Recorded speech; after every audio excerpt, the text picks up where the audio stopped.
देशर साधारण लोकंक जनजीवनर सुरक्षा आम समस्तंकर कर्तव्य।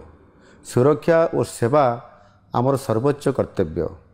एथिपाई जातीयतार मनोभाव रखी बेसामरिक सुरक्षा बा सिविल डिफेन्स संगठन रे स्वेच्छासेवी भाव जोगदेवाई मु जनसाधारण को विशेष करी युव समाज को आह्वान करुछि।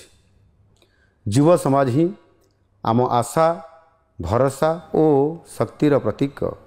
इच्छुक स्वेच्छासेवी माने जिला स्तर रे जिलापाल माननकु आवेदन करि परिबे। जिलापाल होउछंती जिला बेसामरिक सुरक्षार नियंत्रक। यही स्वेच्छासेवी माननकु प्रशिक्षित कराजिबो। आवश्यक हेले सेवा और जातीयतार मनोभाव रखी सेमाने जनसाधारण को सेवा जोगाई देबे। आम राज्यर 12टी स्थान रे सिविल डिफेन्स संगठन कार्य करुछि। आवश्यकता अनुजाई अन्य स्थान मानकरे नुआ संगठन गढ़िबाकू मु निर्देश देइछि। मोर आशा और विश्वास सेवा और जातीयतार मनोभाव रखी अनेक व्यक्ति विशेष करके युववर्ग एथिपाई आगे आसबे। जय हिंद।